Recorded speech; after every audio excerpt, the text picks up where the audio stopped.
It's important to have a hobby, Mimi said. Something to possess you in your private hours. My grandmother's hobby was spending time at the ocean, walking along the beach, picking up shells.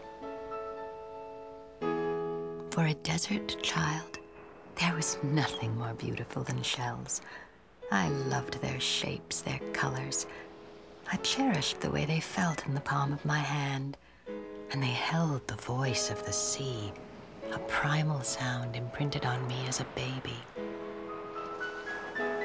Your mother and I took you to the beach shortly after you were born, Mimi said. As you got older, you played in the sand by the hour.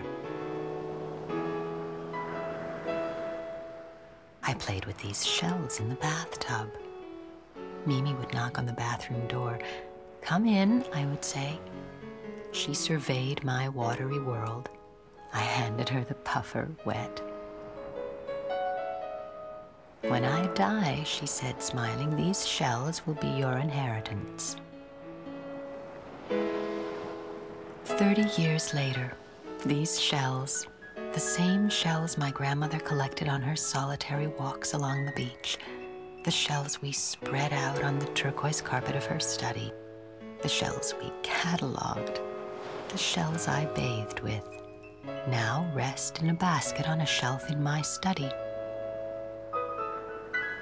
They remind me of my natural history, that I was tutored by a woman who courted solitude and made pilgrimages to the edges of our continent in the name of her own pleasure, that beauty, awe, and curiosity were values illuminated in our own home.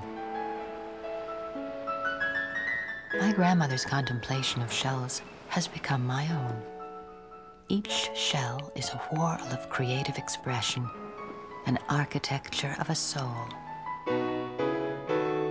I can hold Melangina Corona to my ear and hear not only the ocean's voice, but the whisperings of my beloved teacher. Terry Tempest Williams, An Unspoken Hunger.